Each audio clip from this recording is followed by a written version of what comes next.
సోమవారం నుంచి పార్లమెంటు శీతాకాల సమావేశాలు జరగనున్నాయి. ఈ క్రమంలో పార్లమెంట్ అనెక్స్ భవనంలో అఖిలపక్ష సమావేశం వాడివేడిగా జరిగింది. సెషన్లో చర్చించాల్సిన అంశాల గురించి వివిధ పార్టీలు ప్రస్తావించాయి.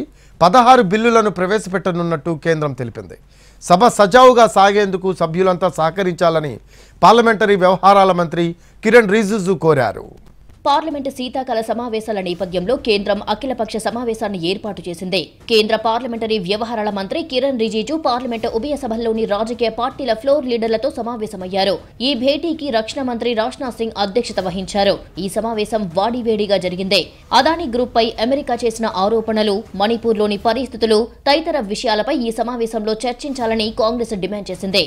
దేశంలో పెరుగుతున్న కాలుష్యం, రైలు ప్రమాదాలు వంటి విషయాలపైన చర్చించాలని ప్రతిపాదించింది.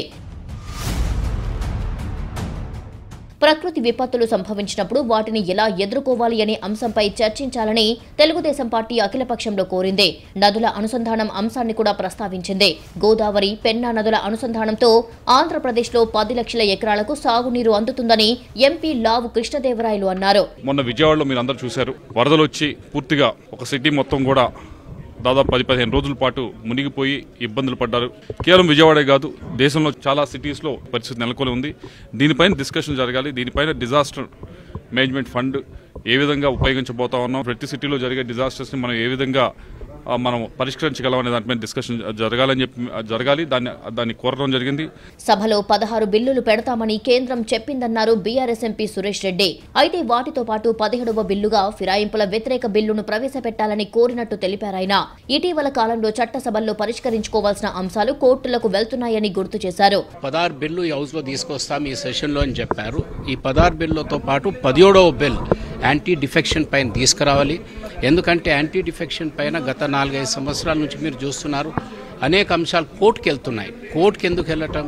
ఏదైతే సబ్జెక్ట్ మన పార్లమెంట్ డొమైన్లో ఉందో దాన్ని మనం వదులుకొని కోర్టులు యాజ్ ఇట్ ఈస్ ఓవర్ బర్డన్గా ఉన్నారు.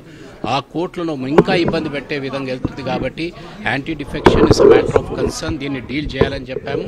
అన్ని విషయాలపై చర్చించేందుకు సిద్ధంగా ఉన్నామని పార్లమెంటరీ వ్యవహారాల మంత్రి కిరణ్ రిజిజు అన్నారు. సభ సజావుగా సాగేందుకు సభ్యులంతా సహకరించాలని ఆయన కోరారు. हम चाहते हैं कि विषय अच्छी तरह से लोकसभा राज्यसभा में चर्चा होनी चाहिए. सरकार तैयार है. किसी भी विषय पर चर्चा करने के लिए सरकार की ओर से हमेशा तैयार होते हैं. हम सिर्फ अनुरोध यही करते हैं कि सदन अच्छा से चले. పార్లమెంటు శీతాకాల సమావేశాలు ఈ నెల 25 నుంచి మొదలై డిసెంబర్ 20 వరకు కొనసాగనున్నాయి. రాజ్యాంగ దినోత్సవాన్ని పురస్కరించుకుని నవంబర్ 26న ఈ సమావేశాలు జరగవు. ఆ రోజున పాత పార్లమెంటు భవనంలోని సంవిధాన్ సదన్ సెంట్రల్ హాల్లో 75వ రాజ్యాంగ దినోత్సవాన్ని నిర్వహిస్తారు. వక్ఫ్ సవరణ బిల్లుపై ఏర్పాటైన పార్లమెంటు సంయుక్త కమిటీ ఈ నెల 29న నివేదికను సమర్పించే అవకాశం ఉంది.